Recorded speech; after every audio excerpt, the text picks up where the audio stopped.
Honourable Member for Halifax Citadel, Sable Island. Mr. Speaker, my question is for the Premier. I'm proud to stand on Trans Day of Visibility and take this moment to recognize and celebrate the transgender, non-binary, gender diverse, and two-spirit people in our families, communities, and workplace. This day is important here in Nova Scotia because we still have so much to do.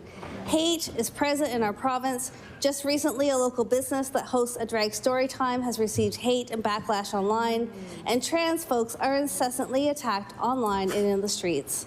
Progress has been made, but that progress is quickly being attacked and eroded. Mr. Speaker, will the Premier stand today on Trans Day of Visibility and condemn transphobia and hate? The Honourable Minister of Health and Wellness. Thank you, Mr. Speaker. I want to thank the member for the question. Certainly, I wanted to stand and speak about some of the work that's happened around the health equity framework, which we're very proud of in Department of Health. And I also wanted to thank the folks who are advocating and supporting Department of Health in writing a new gender-affirming care policy to support people in accessing care. I do want to acknowledge as well that we have a lot of work to do, Mr. Speaker, but very grateful for these evolving and growing relationships, and looking very much forward to improving the access to care for transgender people in our community. Thank you.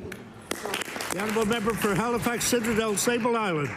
Mr. Speaker, I thank the Minister for her words. I think in a government where we're moving faster, for better, for quicker access to health care, that folks, trans folks and non-binary folks in this province have not seen faster, better, or more health care. We need to act. We need to act on gender-affirming care. We need to create more 2S LGBTQ+ community spaces.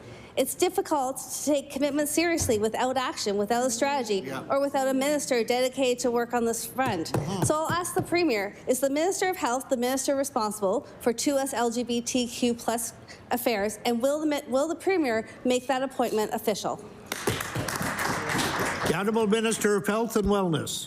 Thank you, Mr. Speaker. I thank the member for the question. So, to your point, I know that there is more to do. I know that there is more work that has to happen in terms of making our spaces safe and inclusive, and we are committed to doing that work, Mr. Speaker. We admittedly have come a long way, but we do know that there's more things to do, and we are committed to that work. We want to do it intentionally and mindfully, and we appreciate the relationships that we're building within community, particularly around healthcare, Mr. Speaker, to make sure that we have safe and inclusive environments and access to the care that individuals require.